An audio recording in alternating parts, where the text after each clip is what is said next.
Welcome guys, नयाँ साथीहरूलाई पनि स्वागत छ मेरो भिडियोमा।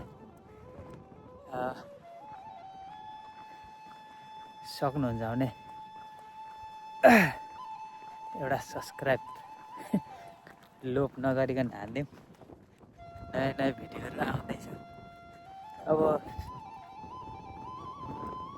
त्यसको लागि सब्सक्राइब गरेर बसिराख्नु होला।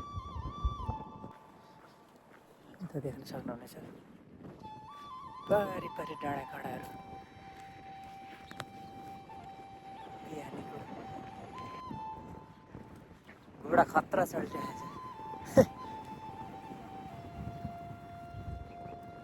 ब्याकग्राउन्ड जाँदैछ गाडी आइपुग्यो। ल यहाँको रमाइलो चाहिँ यस्तो छ। है गाइस,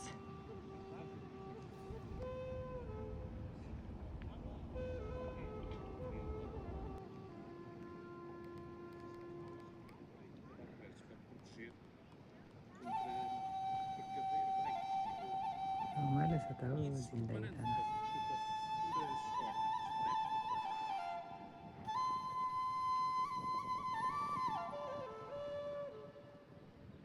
के मजा छ।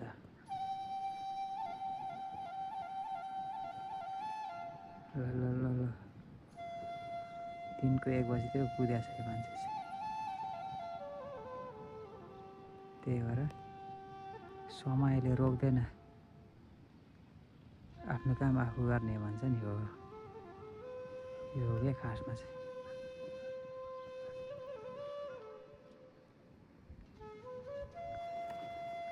जति वर्ष मान्छे लाग्छ।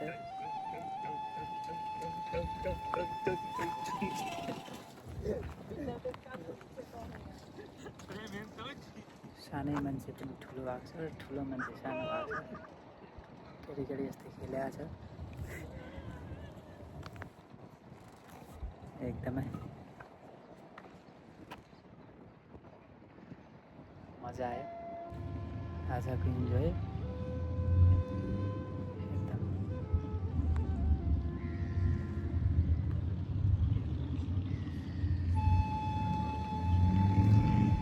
वाह, यहाँ चाहिँ खतरा हावा चल्यो। खतरा हावा चल्यो।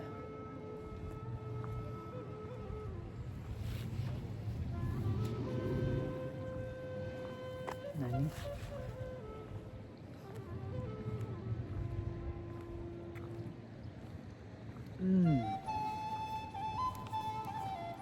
ल हेर्नु होला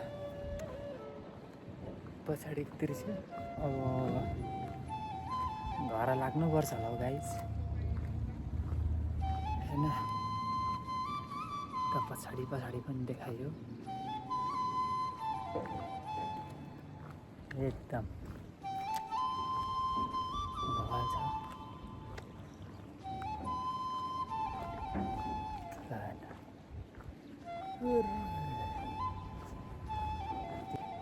हाम्रो लन्डन ब्रिज भन्छ होइन, हाम्रो पनि त्यस्तै हो है। कस्तो मजाले उठ्छ है पानी आउँदा, सट्ट उठेर माथि जान्छ। त्यो लन्डनको ब्रिज जस्तै हाम्रो पनि।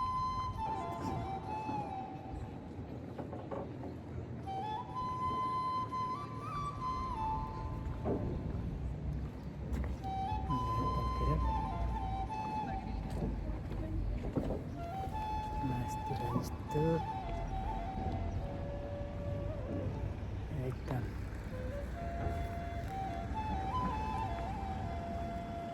घाम लागेर एकदम दामी भएको छ यसो घाम लागेर।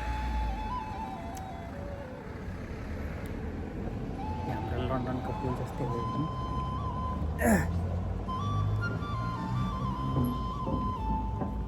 अनि एकदमै पावरफुल छ यो हाम्रो पुल। ल म चाहिँ यता परबाट आएको कि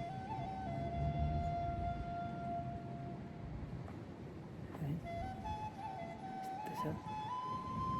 तपाईँहरूकोतिर कस्तो छ? भ्लगमा कमेन्ट गर्नु होला, तपाईँहरूकोतिर पनि मलाई लाइक कमेन्ट गर्नुहुन्छ, सब्सक्राइब गरिराख्नु भएको, एकअर्कालाई फलो गरौँ, सब्सक्राइब गरौँ गाइजहरू। बाँसुरीको भिडियोहरू पनि हाल्नेछु। अब त्यति राम्रो चाहिँ भएको छैन अहिले होइन। अब एकदम राम्रो भिडियो बनाउने वालामा छु। लास्टै गाह्रो पर्छ नि त बाँसुरी बजाउनुलाई, बोले जस्तो सजिलो हुँदैन कि। त्यही भएर गाइज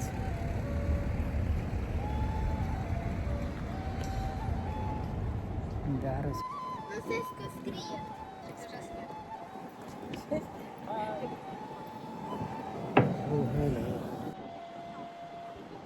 यहाँको मान्छेहरूलाई पनि सब्सक्राइब गरे भन्नुपर्छ क्या। गाह्रो छ गाइज, गाह्रो छ। पछि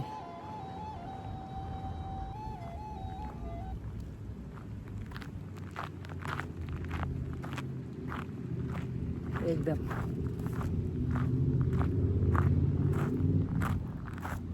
घाम लागेको दिन भएर चाहिँ रमाइलो। अब हाम्रो देशमा पनि यसरी पानी बारेर चाहिँ होइन, चट्ट पानी बारेर यस्तो पानी जहाजहरू सानो सानो डुङ्गाहरू ल्याइदिए त हुन्थ्यो नि। देशमा सबै कुर्सीको लागि तै छोडा मै छोडा मात्रै गर्छ, कुर्सीको लागि कामको लागि गर्दैन होइन। त्यही भएर लास्ट रिस उठ्छ कहिलेकाहीँ त मलाई। कुर्सीको लागि त जे पनि गर्नु तयार हुने क्या, मान्छे मार्नु नि तयार हुने, जे गर्नु नि तयार हुने क्या कुर्सीको लागि क्या। तर त्यहाँसम्म पुगिसकेपछि कामको लागि भनेको फिटिक्कै काम गर्दैन कि। एउटा हर्का साङपाङ छ, एकदम बेस्ट मन परेको, इमान्दारी कामदारी लो। उहाँलाई दिने हो जिन्दगीमा पहिलो भोट भनेको मैले होइन। अब नत्र भने अरूलाई चाहिँ म यतिकै मरेर जान्छु, म दिन्न क्या भोट है। के कारणले गर्दाखेरि भोट हाल्दाखेरि किन हाल्ने भाइ हो, हालिसकेपछि एकदम क्लियर तरिकाले जुन नेतालाई भोट हाल्यो त्यही नेतालाई माथि उठाउने खालको हिसाबले भोट हालिन्छ होइन। लैलैमा लागेर भोट चाहिँ नहाल्नु क्या, कि हाल्दै नहाल्नु, हालिसकेपछि एकदम सोचेर क्या। हाम्रो एक भोटले गर्दाखेरि धेरै फरक पार्छ क्या जिन्दगीमा है। त्यही भएर म चाहिँ त्यसरी सोचेको छु। अब चाहिँ हर्का साङपाङलाई मेरो एक भोट जाँदैछ, जिन्दगीको पहिलो भोट होइन। लेट्स सी होइन, पक्कै पनि राम्रो गर्छ होला भन्ने लागेको छ। यदि त्यो पनि गरेन रहेछ भने जिन्दगीमा भोट चाहिँ हाल्दिनँ फेरि। यत्तिकै मरेर गइन्छ कि तर भोट हाल्दिनँ कि। त्यस्तो है गाइस। अहिलेसम्म भिडियो हेरिदिनु भयो। खासै इन्ट्रेस्टिङ त त्यही हो, केही पनि छैन। त्यही पार्कहरू कहिलेकाहीँ रमाइलो। त्यही भएर इन्ट्रेस्टिङ भन्ने कुरा त अब मसँग केही पनि छैन त्यस्तो। एउटा बाँसुरी बजाइन्छ, त्यही हो। छिट्टै नै राम्रो भिडियोहरू आउँदैछ बाँसुरीको, सब्सक्राइब गर्दै गर्नु होला गाइज। बजाउन एकदमै गाह्रो छ होइन, गाह्रो विषय हो। तर कोसिस गरेपछि जे पनि सफल त हुन्छ होइन। त्यही कारणले गर्दाखेरि so thank you so much video हेरेर साथ दिनुभयो। यदि मनपर्छ भने चाहिँ सब्सक्राइब पनि गरिदिउँ है। फेरि कुनै बेला भिडियो पोस्ट गर्दै हुनेछु। Thank you so much. यस्तो छ आजको